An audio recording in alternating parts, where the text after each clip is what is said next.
Amtrak wants your next trip to be by rail, so it's making a lot of changes to attract new travelers.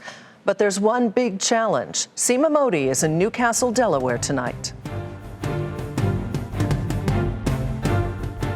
Seeking to attract more business travelers, Amtrak is spending over $2 billion to modernize its Acela fleet, with 28 new high-speed trains that are designed to operate at a faster speed of 160 miles per hour, up from 150 on the current Acela.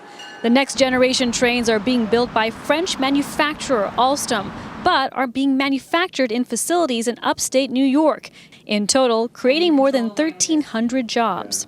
They promise to accommodate 30% more passengers and be 20% more efficient, thanks to new lightweight technology. In this new Alstom factory in Newcastle, Delaware, we're getting a look at the new Acela train, which comes into service in 2021. Amtrak rolling out features like updated Wi-Fi, USB ports, personal outlets, and an adjustable reading light in every seat.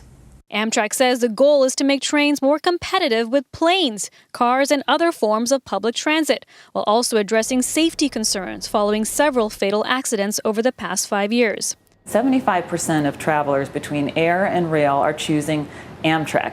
And on the north end, which is between New York and Boston, we are at just over 50%.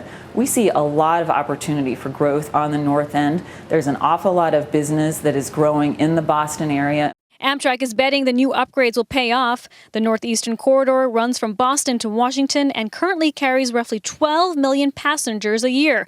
It accounts for nearly 40% of the U.S. railroad's traffic, and Amtrak is hoping that a new non-stop service between New York and D.C. will increase bookings.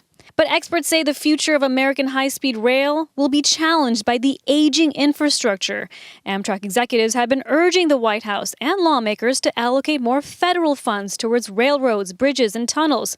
But President Trump has pushed back, saying the individual states should make these updates. There's absolutely a risk. I often say, once the new trains enter service, we will have the highest generation, the fifth generation of high-speed rail technology operating on 19th century infrastructure in some places. For instance, we have tunnels, a tunnel in Baltimore that dates back to the late 1800s.